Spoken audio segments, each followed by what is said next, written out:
ఒక్క మాట ఇంకొక మాట ఇయ్యాల సందర్భం కాబట్టి చెప్తా ఉన్నా. మీరు చూసుంటారు ఇయ్యాల నిన్న మొన్న వార్తలు గత 5 రోజులుగా ఏమవుతుందంటే ఎప్పుడైనా సరే పవర్ అంతా ఒకరిద్దరి చేతుల కేంద్రీకృతం అయితే ఏమవుతుందంటే ఇక దాని దుష్పరిణామాలకు ఇవాళ భారతదేశంలో ఏవియేషన్ రంగంలో జరుగుతున్నది ఒక ఉదాహరణ. మీకు గత 5 రోజులుగా మొత్తం ఎయిర్పోర్ట్లన్నీ రైల్వే స్టేషన్లు బస్ స్టాండ్ల కంటే అధ్వానం అయిపోయినాయి. ఎక్కడికక్కడ వేలాది మంది తన్నుకుంటాను కొట్టుకుంటాను ఎయిర్పోర్ట్లలో. తెలుసా ఎందుకో? ఇండిగో వాడు మొత్తం బంద్ పెట్టిండు. ఎందుకు బంద్ పెట్టిండు? ఇది గమ్మత్తైన ఉదాహరణ. మీరు చెప్తే అర్థం చేసుకుంటే మీకు అర్థమవుతుంది నేనేం చెప్తున్నాను. సంవత్సరం కిందట సివిల్ ఏవియేషన్ మినిస్ట్రీ కొన్ని రూల్స్ పాస్ చేసింది. ఏమని? శ్రమ దోపిడీ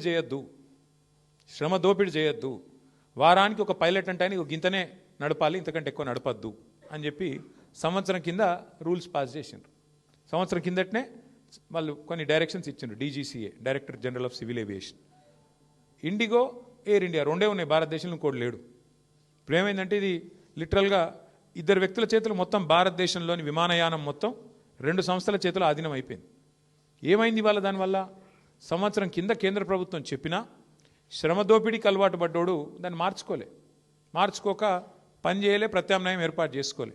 దాంతో ఏమైంది? నిన్న ఒక్క రోజు 1000 విమానాలు క్యాన్సిల్ అయినాయి. 1000, 1 కాదు 2 కాదు. మరి ఏమవుతుంది? ఎయిర్పోర్ట్ బస్ స్టాండ్ అయిపోయింది. వాస్తవం ఇది. ఏం జరుగుతుంది? కొంతమంది వ్యక్తుల చేతుల్లోనే మొత్తం శక్తి కేంద్రీకృతమైతే దానికి ఒక గొప్ప ఉదాహరణ, ఆ దుష్పరిణామానికి గొప్ప ఉదాహరణ నిన్న మొన్న విమానయాన రంగంలో జరుగుతున్న వ్యవహారం. ఒక ఇండిగో, ఒక ఎయిర్ ఇండియా రెండే మిగిలినాయి ఇప్పుడు భారతదేశంలో. ఒకటి టాటా, ఇంకోటి ఇండిగో. వాళ్ళ చేతులకు పోయింది దేశం. వాళ్ళు ఇప్పుడు ఎస్ అంటే